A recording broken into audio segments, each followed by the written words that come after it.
Hey folks, how you all doing? So as you can see by the Christmas lights behind me, it is Christmas time, and today's video is just to show the vinyl records that Lynn and I purchased for each other over Christmas.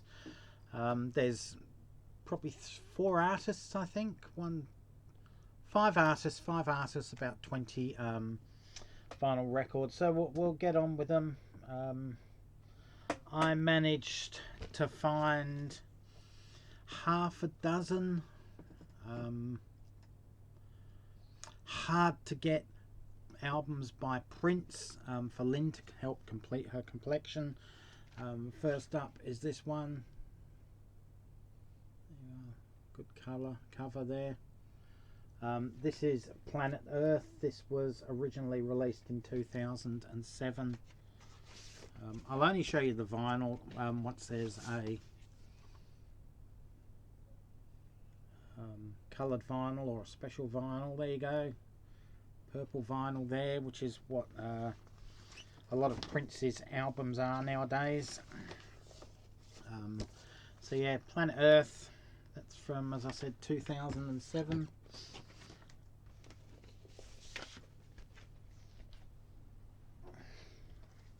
Also managed to pick up this one from 1996, Chaos and Disorder.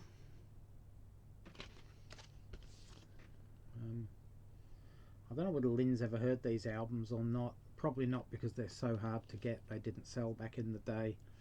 But I managed, as I said, I managed to get a load of these on the internet. The wild www is incredible for picking up things that were previously unavailable. Also picked up this one, Plectrum Electrum. Looks more like a Lady Gaga album cover. But yeah, this one was from 2014.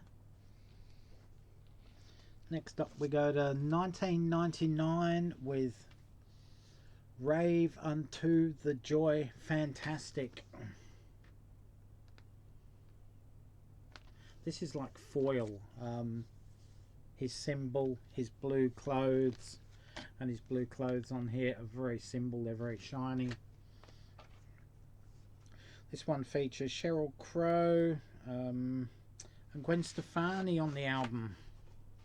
This one's also on purple vinyl. You can see.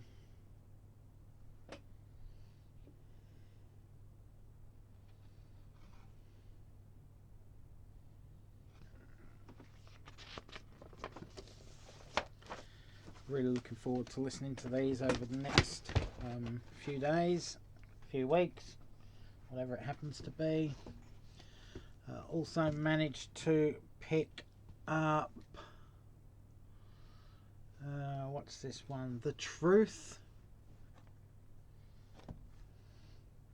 This is from 1998. It's a it says the Raw Acoustic Guitar Charge Collection.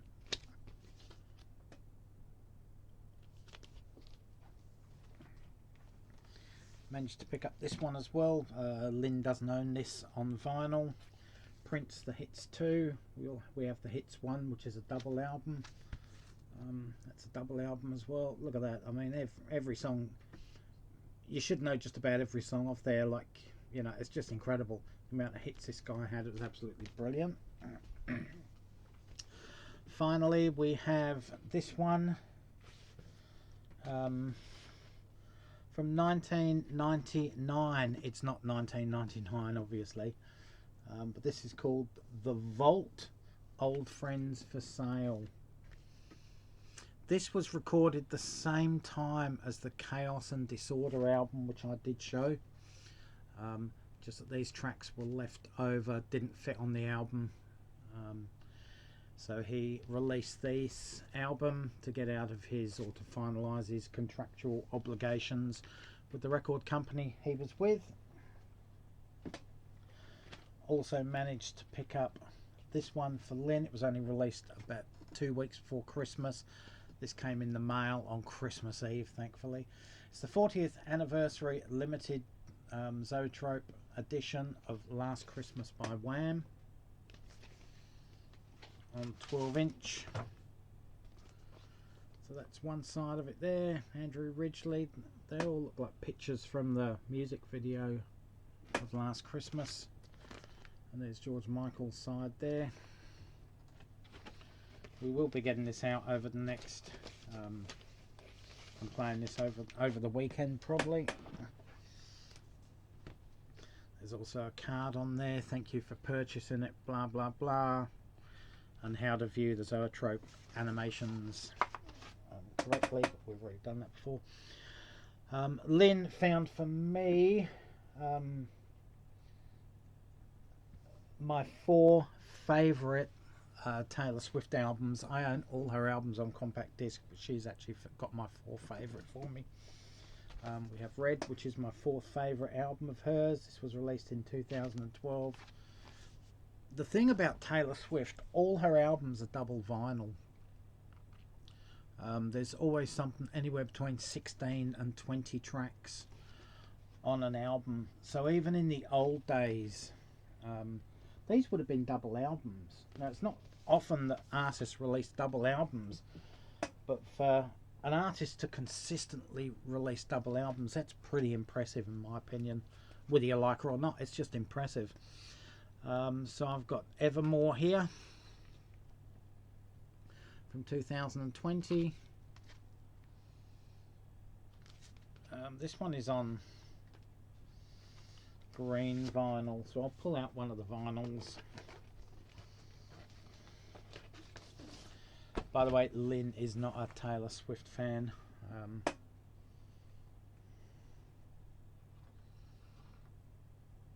I actually like upsetting her by saying I'm a Tay-Tay fan, because that's what her friends say. Oh, sorry, that's what her fans say. So I'm always Tay-Tay, Tay-Tay. Lynne really hates it. We have Folklore. This was released in 2020 also. Isn't that a great album cover? Really, really good.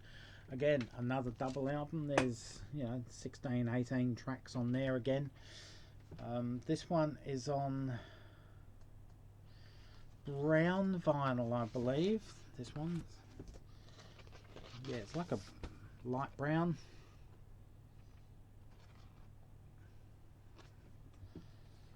So I won't show you the other one because it's exactly the same. I managed to get, and this album actually was Folklore. Actually was my favourite Taylor Swift album until this year when she released The Tortured Poets Department earlier this year, which is my favourite Taylor Swift album now. Again, another one, 16 to 18 tracks on here. There's also an extended version of this album with a total of 31, 32 tracks on it. So you got the gatefold.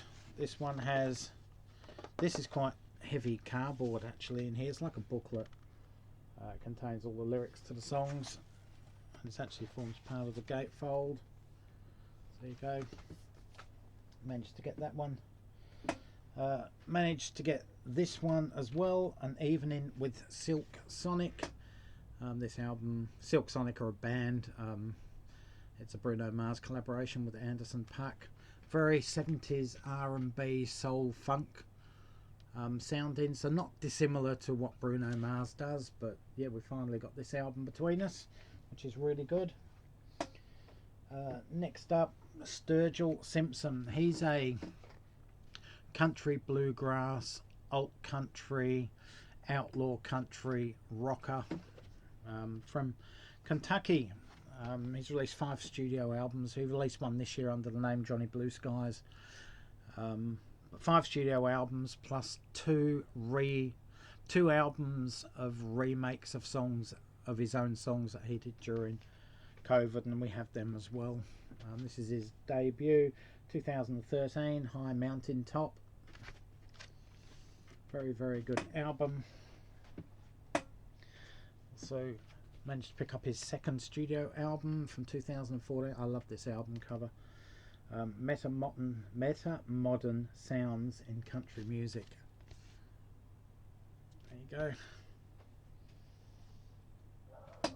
His third studio album, 2016, which was actually the first album of his I listened to. A Sailor's Guide to the Earth. This one is on clear vinyl, as you can see.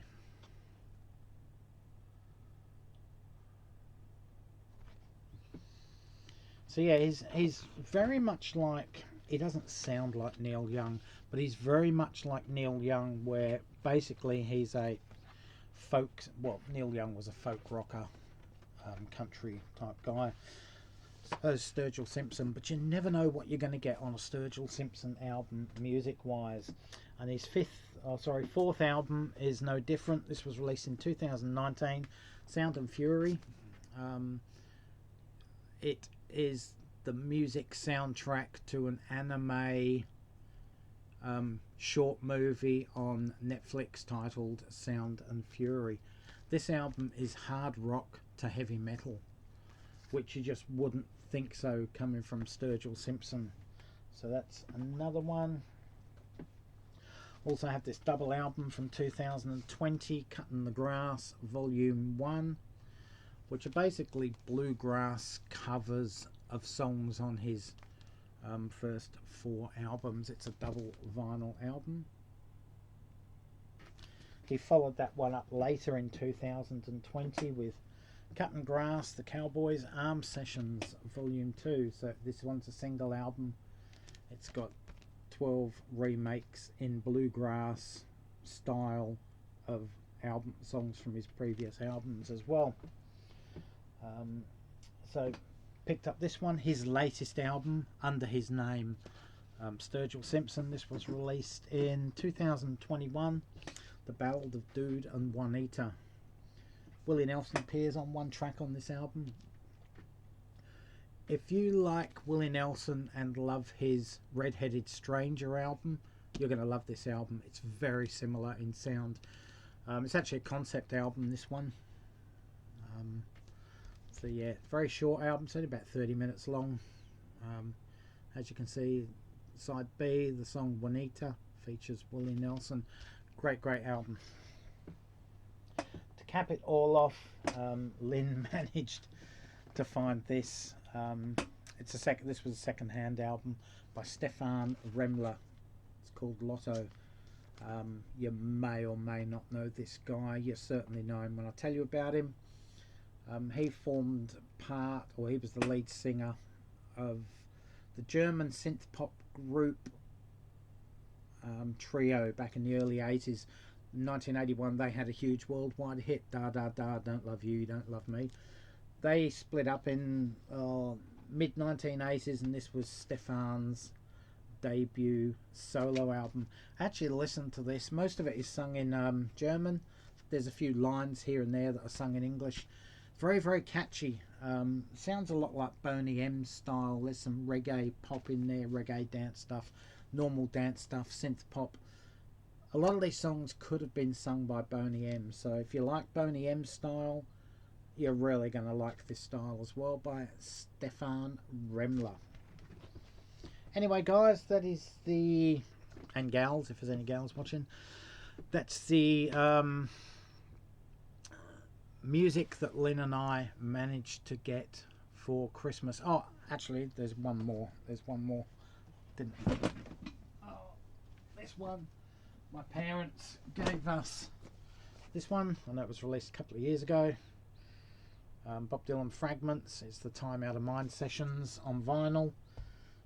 So there's 4 LPs in here. I won't go into it. There's been plenty of unboxing videos about this. So I managed to get this one as well. It was actually, well, it wasn't really a Christmas present. Mum gave it to me a couple of weeks before Christmas. Said, oh, it's your birthday. Mum's got dementia, by the way. She still lives. Dad's still got her at home. Said, oh, it's your birthday. I'm like, no, it's not my birthday. That was a few months ago, back in July actually. She says, oh, well, I've got you a birthday present anyway. And she pulled that out. So, but we call that a Christmas present anyway, but yeah, it's not really. It was a birthday present / Christmas present. Anyway, guys, let me know in the comments section below, what do you think of Sturgill Simpson? Great artist. You guys need to hear him. One of the most underrated artists in the last 30 years, in my opinion. Absolutely fantastic. Taylor Swift, you a fan of Taylor? Do you own any of Taylor's stuff? And of course Prince, have you seen any of these albums at all? Yeah, and of course Stefan Rimler. Don't love you, you don't love me. Anyway, guys, thanks for watching the video. Leave your comments in the comments section below. There'll be a video shortly over the next, I don't know, 3 or 4 days, couple of days, of my favourite albums of 2024. Anyway, guys, until then, stay safe, take care, enjoy the rest of your Christmas. All for now, and catch you around, folks. Bye.